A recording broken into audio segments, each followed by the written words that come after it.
Alright, morning sugar buns. This is going to be Korea Day 2 NH versus HW. Since this is eliminations round for day 1, if I do remember correctly. AW won, and then there's another team that won, the opposite of Go. But anyways, after the game we go, it seems like from NH's side we have Red Ring, Go and Hoppa, and Tolan is from HW's side. Priestess ban along with a patient prospector and a barmaid ban. That's I guess yeah, like prospector being banned now is less of a surprise considering the fact that when Flywheel came out he's been more viable. He's been getting way too viable is what I would like to say. Patient, when you ban Patient, it really depends on what hunter you play, but also it's with the fact that since this is moonless as well, it simply just means that Patient spawning in 4-stop, first stop. You know, one hook is able to allow you to loop around that area for quite a long time if you're not playing Geisha, BQ, or high chase hunters in general. That allows you to go through walls. So Patient being banned here, simply, you know, there's quite a lot of choices here for the hunters to make. He could be a bomb-man, could be a sculptor, could be clerk even. You know, there's quite a lot of them. I would say even Dreamwitch would ban Patient sometimes, depending on how it goes, of course. And then from the survivor side, it does seem like we've Acrobat, Psychologist, Mercy, and Seer. It's quite a thick team. They're able to tank quite a lot of hits right here, with the Seer giving 3 hits, Psychologist with 3 hits, and also a Mercy with their mini tie time. Acrobat is just able to kite for really well overall, but it does seem like we're gonna have Nightmare coming out from Tolan. Tolan specializes in Nightmare, that's why we're seeing the Nightmare coming out apparently. I'm not surprised overall, but I'm very intrigued to see how this goes, considering the fact that Nightmare is considered as one of the worst hunters. So if we're able to see a Nightmare coming out here, but then at the end of the day, you want to play Nightmare against this type of team, it's kind of hard. Right, it's really kind of hard. Even though if you do manage to land your normal hit early, you can't really down anyone fast enough. Considering, like, you know, Seer can keep regenerating owls, Psychologist is a 3-hit tank, and a Mercy, you can't chase Mercy, you also can't chase Acrobat. Even though this is quite a big map for the Nightmare, most likely will be bringing Teleport. I highly doubt that Nightmare will be bringing Blink for this one, unless he wants to play a little bit more safer. It's also considering the fact that, you know, first tourney game from Tolan right here, so playing with Blink, playing a little bit more safer isn't such a bad choice. But this is gonna be the spawn selection. With we have Ring being first stop, Hoppa being 2-story, Go, Ash, Bridge Cipher, and Bread near in between tent and last stop. Oh, I'd say this is gonna be really hard for Tolan to do anything. Cause like you also need to consider the fact that Nightmare doesn't actually have his crows until either he lands 2 hits or has phase 1 opened with Insolence. So in such a big map like this, it's gonna be hard overall for a Nightmare to gain advantage over survivors, especially with the fact that they're quite a heavy tank team, quite a thick team in general. And H probably already has researched their HW's hunter, so this really depends. It's way too early in the morning, I'm like this now. Okay, onto the game we go. It seems like we're gonna go straight towards the Seer first, surprisingly. But also we can see that Seer is already putting such a huge distance from the hunter as well. You can see how much this affects the hunter in general. Even if, like, Survivor spawning in 2-story basically just allows Survivor to, like, create such a huge distance here. We can't even see Seer's footprints anymore. Tinnitus has popped, but footprints are gone. So this isn't gonna be that easy. I'm just gonna double check if this is 1080p. This is 1080p. Seeing where the Psychologist is, here's the problem once again. Nightmare has teleport, but also, even if you teleport to a nearby survivor and get a hit immediately and then lock on again, there's always that Seer owl over there. That allows you to tank that extra hit. We can already see it's 1 minute into the game and there's already 2 ciphers at 50%. So that's already a really good sign for the survivors, considering the fact that the Nightmare is chasing after a Psycho who can basically tank 3 hits. Nightmare can't really do anything in this situation as well, because these corners are pretty darn tight. It's way too tight for Nightmare to even dash here, so it's not worth it overall. Nightmare is trying to look on the ground to get poaching. Most likely didn't bring Hunter's Instinct. Most likely didn't bring Trump card here. We see the teleport from Nightmare. But like here as we can see once again, getting the normal hit on Psychologist. You really want to chase after a Psychologist. Oh wait, Seer was looking, okay, you know what, Seer was looking at Psycho. Seer was looking at Psycho, so the owl wasn't out. But even so, Seer has another chance. And there's still pallets here remaining, right, for the Psycho to play around with. She doesn't necessarily have to put that one down, is what I imagine. But once again, we can see here, right, there's a lot of mind games going on, and these corners are way too tight. Nightmare has to be very careful of how he plays here. Gets a very beautiful owl and immediately rotating towards the triple pallet there near the W-shaped pallet. I would just call it W-shaped pallet, WM-shaped pallet. It looks like a W and an M shape together. Then again in the second, well, that's the third hit now. That's the third hit now, and it's 4 ciphers almost done. It's quite a, it's a really heavy duty team for Nightmare to do anything here. Maybe with Blink it would work better, but like you can never be so sure. You can never be so sure. Now then, with a Psychologist vaulting down here, Seer can start regen owls. I would say Seer can start regen owls if they want to like play for endgame, in which, you know, get an extra owl, see where the dungeon is, and give owl to Psychologist and see if she can rotate towards the dungeon somehow. But going in here, the mind game, yeah, the corners are too tight here. The corners really are too tight here. Like the Nightmare can't basic attack. The Nightmare just can't press basic attack no matter where he is. Like Moonlit may be considered as a big map, but with teleport it's really hard.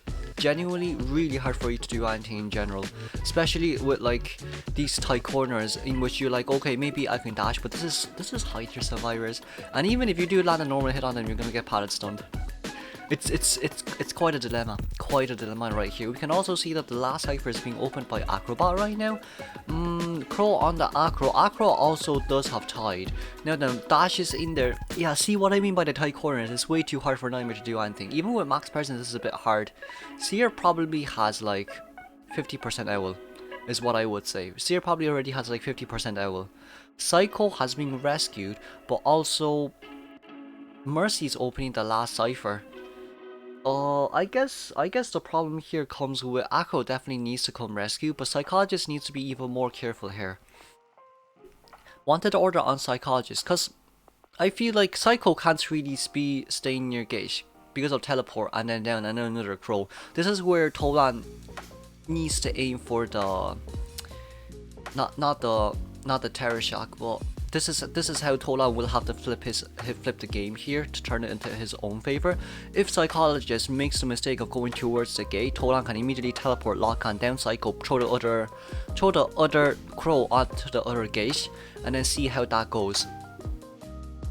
Right, that's the way to do it. That is genuinely the way to do it. But sadly here for Tolan, it seems like there are 2 ciphers that are primed, basically.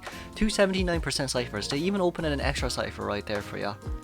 So this is really hard for Nightmare. Against the 4-man team, it is really hard. It is really darn hard. Nightmare definitely does have... Oh, using the teleport here? If we're deciding to use teleport here, then this simply just means that Tolan wants to start consuming survivors' items. That's the only reason to teleport there.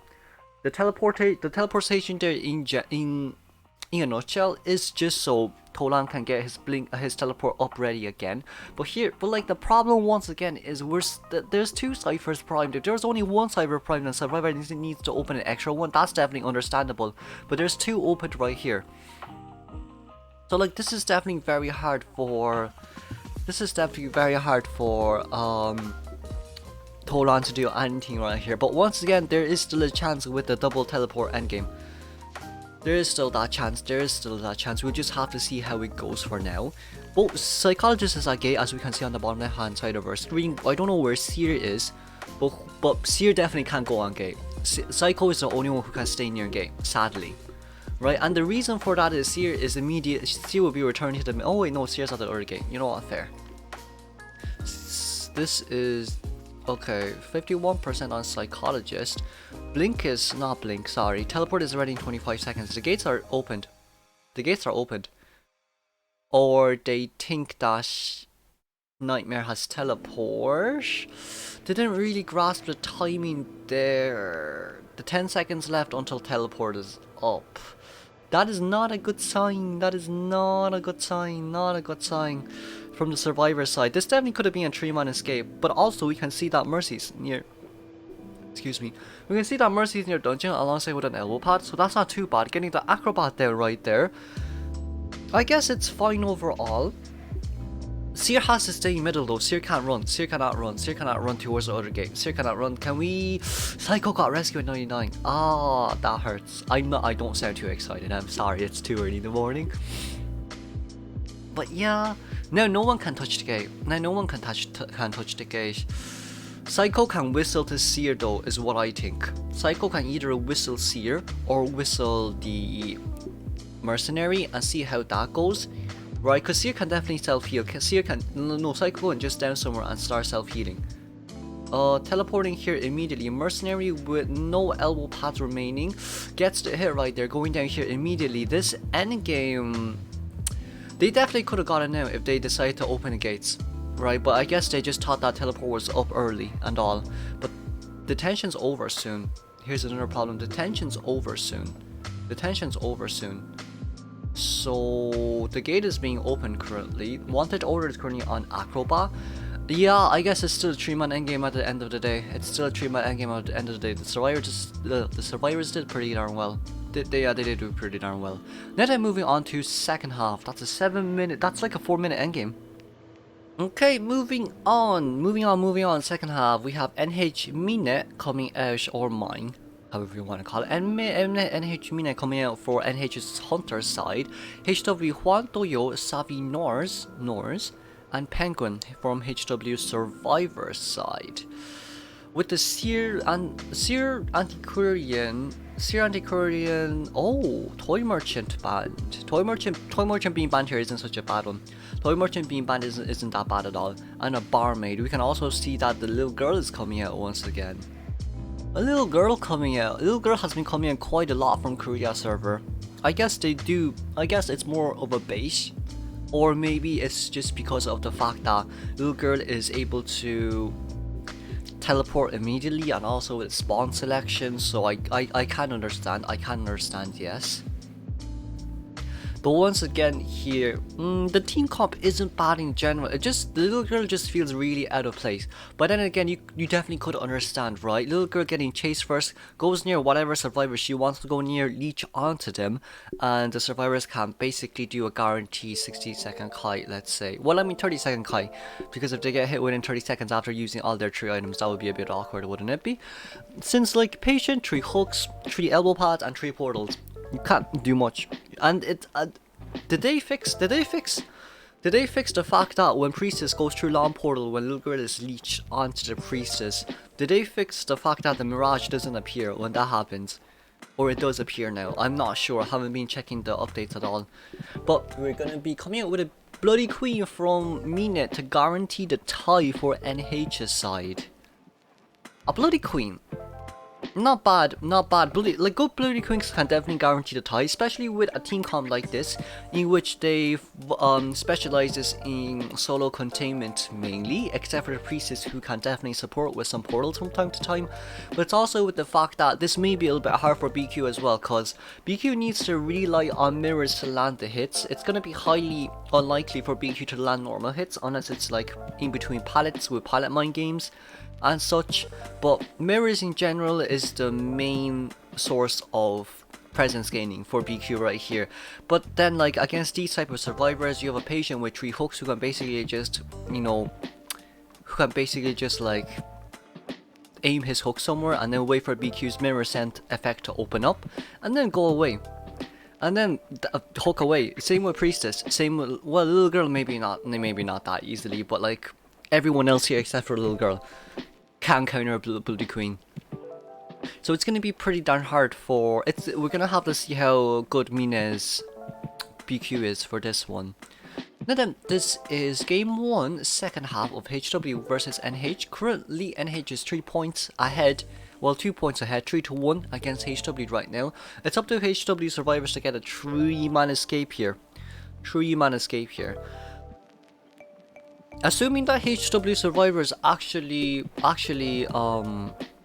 how do I say, actually research what type of survivors Mina use, what type of hunters Mina uses. Mina here going in towards this direction. We saw that Priestess ran away with the portal immediately. Hunter there has been changed targets. There has been no Tanaya's pop, so no bell will be ran. Juan is currently...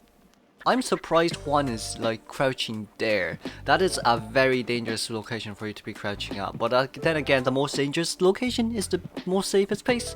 As I say, the most dangerous place is the most safest place. And then Juan, let's see how you're able to crouch here. It doesn't seem like Mina knows where you are. Believing that you know what, Mina probably thinks, you know what, never mind. Are we gonna see if we can bait it out? Does seem like we can bait it out. But like, it's also seeing, oh, that's some weird ass portal from Priestess. That is a weird portal from Priestess, if I would say so myself. And then seeing where the little girl is, that hit didn't land on the little girl. It's a little bit far away, but it seems like we're gonna change here immediately. Sadly, it's a fail mirror. This is a fail mirror right here. Now then, because of these, what are they called? Not tents. Whatever they're called, flags. I hate those flags in general, Hunter as well, don't worry. Going on, that's a bit early to go on to Mercenary, I won't lie, but also we can see why. Going on to Mercenary simply just means that if BQ actually does decide to go for Mercy, then what will happen is Mercy gets the hit, and if BQ wants to change targets, it's going to be really hard. You're going to go for a little girl who's gonna tank 2 hits. Well, I mean a blink hit. Even if you can get a blink hit, that's good as well. But also Mercy with 3 elbow pads, so that's kind of not worth it at the end of the day. And then Priestess with 1 more portal decides not to put the portal out there for the long portal for her to go straight towards the double pallet near the last stop. But there's a double pallet right here, gonna get the blink out immediately. BQ has to be very careful here with the mirror. Mirror on the wall. Priestess cannot portal. Oh wait, no, Priestess has. Hey. Nime. Mine? Hey? How? I'm so confused with this camera angle. Huh? I'm so confused with this camera angle, but okay. 3 ciphers done, I guess. They're only missing their last cipher now. Mercy will just have to wait for... Like, BQ can't use mirror here. It's too risky for BQ to use mirror here. Because Mercy can just elbow pad in. And, like, all what Mercy really has to do right now is to wait for... Oh wait, no, Priestess has been rescued. Wait, isn't that a bit early? But then again, it's a no damage rescue, so like, we can at least guarantee the tie from Mina's side. And then, little girl, once again, leeching on towards the Priestess. Thank God she deleached. Because if you... I'm so sorry, I'm so confused. I don't know what this camera angle is. I'm not in charge of the stream, but I don't know what this camera angle is. What is this camera angle? I'm so confused. I'm genuinely so confused. Trying to land the hit on Patient right there. Patient getting it with a flywheel. Probably knows what Patient has now, which is not too bad. They're missing half a cipher. And I'm saying, it may seem like they're missing 1.5 cipher. I'm only saying they're missing half a cipher is because there's already 2 people decoding. So they're only missing half a cipher. They're missing 1 person decoding. BQ needs to guarantee the hit on... Oh, Mercenary didn't body block? Are we playing it this safe to aim for the tie and then like win the rest from the HW side? I'm a bit confused. Maybe that was a bit of a... Okay, that is a weird hook from... Okay, sorry, I'm flabbergasted. I am flabbergasted. But anyways, Patient with that miss hook is fine. It's fine. She can still tank 2 hits. BQ's not going to be able to land the hit here, sadly, considering the fact that BQ's movement speed definitely has been nerfed as well. We know that I mean, it's been nerfed for such a long time now. Misses the hit right there from Mine. Mine, that shouldn't have missed. Panicked a little bit right there, but should still be able to guarantee the title for NH's side. I am flabbergasted. I'm confused at the same time. I don't know what's happening. I'm so sorry. It's way too early in the morning once again. Juan, most likely will be able to take the hit here. They can't pop the cipher. Popping the cipher is just bad unless the second stop has been opened. But oh no, they didn't pop. Thank God they didn't pop. Yeah, popping would just be really bad here, cause like there's 30 more seconds until you can drive. Well, not drive until you can activate roller coaster again. So what's best for Juan right here really is for you to continue here for a little bit longer, but it seems like Mina has lost a patient right here. This is a problem with these flags. It hurts so much. It genuinely hurts so much. And then sees where the patient is. Patient hooks immediately, wanting to go towards third stop. It does seem like third stop has been opened as well. So if this mirror doesn't land, this is all depending on the mirror. Flywheel coming out, okay, changing immediately right here. Has to drive. It seems like okay, we caught up. We did catch up, and this does seem like a guaranteed tie for me. It definitely does seem like a guaranteed tie for me. Hey, missed again. Don't please you. No, this can't be a tree. No, there's teleport. Listen, there's teleport. This can't be a tree, man. This cannot be a tree, man. There's teleport. There's also that as well, but there's teleport.